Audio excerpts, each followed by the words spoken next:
Donald Trump যেদিন থেকে আমেরিকার প্রধানমন্ত্রী হয়েছেন দ্বিতীয়বারের মতো, সেই দিন থেকেই সমস্ত বিশ্বের অর্থনীতি বলেন, রাজনীতি বলেন বা ভূরাজনীতি বলেন, সব কিছুর একটা উতাল-পাতাল একটা ব্যাপার-স্যাপার কিন্তু হয়ে গেছে।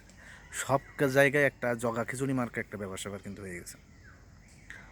একসময় বলেন একসময় বলেন গ্রিনল্যান্ড নেবেন, তো অন্য সময় বলেন যে ইরানে অ্যাটাক করবেন। ইরানে হামলা নিয়ে কয়েকদিন আগেই কিন্তু এমনভাবে একটা প্রচারণা তিনি চালাচ্ছিলেন যে মনে হচ্ছিল যে হয়তো বা কয়েক ঘন্টার ভিতরে, হয়তো 12 ঘন্টার ভিতর বা 24 ঘন্টার ভিতর সংবাদ মাধ্যমগুলো এমন সংবাদ প্রচার করতেছিল যে হয়তো 24 ঘন্টার ভিতরে, প্রতিদিন এমন সংবাদ আসছিল যে হয়তো 24 ঘন্টার ভিতরেই ইরানে হামলা করবে যুক্তরাষ্ট্র। ইরানের অর্থনৈতিক অবস্থা এতটাই খারাপ হয়ে গেছে যে সেইখানকার লোকজনের জিনিসপত্রের দাম এতটাই লাগাম ছাড়া হয়ে গেছে।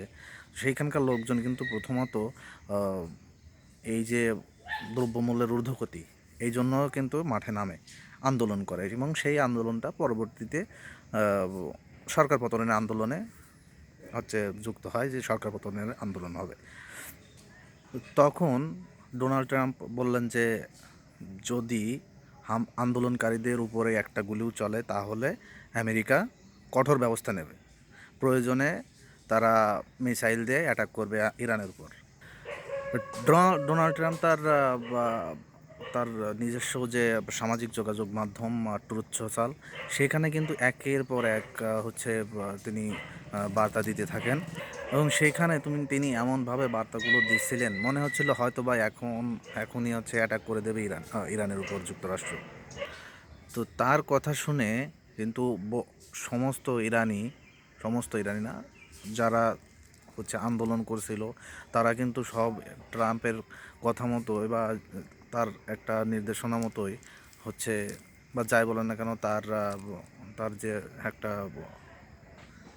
একটা বার্তা, সেই মতোই কিন্তু ইরানের জনগণ রাজপথে নেমেছিল সরকার আন্দোলনের জন্য। কিন্তু তিনি কি করলেন?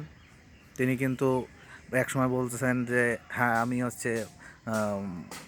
হচ্ছে তোমাদের সাহায্যের জন্য আমি হচ্ছে সাহায্য পাঠিয়ে দিছি, তোমাদের সাহায্য রাস্তায় আছে, যে কোনো সময় তোমাদের কাছে তোমাদের সাহায্য পৌঁছে যাবে। সাহায্য তো পৌঁছালোই না, বরং ইরানের সাধারণ জনগণ তারা নির্মমভাবে তারা মৃত্যুবরণ করলো ইরানের যে সশস্ত্র বাহিনী আছে তাদের হাতে। একের পর এক ইরানের সাধারণ জনগণ মরে যাচ্ছে, আর ট্রাম্প কিন্তু তার ট্রুথ সোশ্যালে বিভিন্ন ধরনের বার্তা দিয়ে যাচ্ছেন, কিন্তু কাজের কাজ কিছু কিছু হচ্ছে না, শুধুমাত্র সাধারণ জনগণ মারা যাচ্ছে। বিভিন্ন সূত্র থেকে কিন্তু বিভিন্নভাবে বিভিন্ন রকম তথ্য পাওয়া যাচ্ছে, যে কোনো কোনো জায়গা থেকে জানা যাচ্ছে যে হয়তো 12,000 মতো লোক মারা গেছে, কোথাও বলা হচ্ছে 2-2.5 হাজার মতো লোক মারা গেছে, আবার অনেক জায়গায় থেকে কিন্তু এমনও শোনা যাচ্ছে যে 16,000, 16,500 মতো লোক মারা গেছে। তো সেইখানে ইন্টারনেট বন্ধ করে রাখা হয়েছে ইরানে, এবং সেখানকার কোনো রকমের কোনো তথ্য কিন্তু বাইরে আর বের হচ্ছে না। এখন কত লোক যে মারা গেছে তা ওইখানকার ইন্টারনেট ব্যবস্থা বা ওইখানকার যে গণমাধ্যম, এই গণমাধ্যম যতক্ষণ পর্যন্ত না জানাবে ততক্ষণ পর্যন্ত কিন্তু কোনো বিষয়ে কোনো ধারণা পাওয়া যাবে না। এরপর কি হলো? এরপর হলো ট্রাম্প আবার বলছেন যে হ্যাঁ, আমরা ওইখান থেকে খবর পাইছি যে আমরা ওইখানকার পরিস্থিতি এখন ঠান্ডা হয়ে গেছে, ওইখানে কোনো লোকজন মারা হয়নি, এরকম আমরা খবর পাইছি, তো আমরা আপাতত ওইখানে কোনো ব্যবস্থা নেব না। এই সব কিছু তো ঠিক আছে, তাইলে ট্রাম্প ট্রাম্পের আসলে যে কীরকম তার প্রত্যেকটা মানুষেরই একটা আচরণ আছে, যে এরকম আচরণ, যেটা বলে সেটাই করে, বা অনেকে আছে যেটা বলে না সেইটা করে, আবার অনেকে আছে এরকম যে যেটা বলে কিন্তু সেটাই করে। কিন্তু ট্রাম্পের যে আচরণ, মানে সে যে কখন কি করে, আসলে যারা রাজনৈতিক বিশ্লেষক আছে তাদের কথাবার্তা শুনলে বোঝা যায় যে সে যে আসলে কি করে তার সম্পর্কে আসলে প্রপার নলেজ কারণেই, তার সম্পর্কে মানে সে ভবিষ্যতে কি করবে এরকম মানে কেউ বুঝতে পারে না, মানে যে সে কী করতে চাচ্ছে তা সে আগাম কেউ কোনো ধারণা কেউ দিতে পারে না।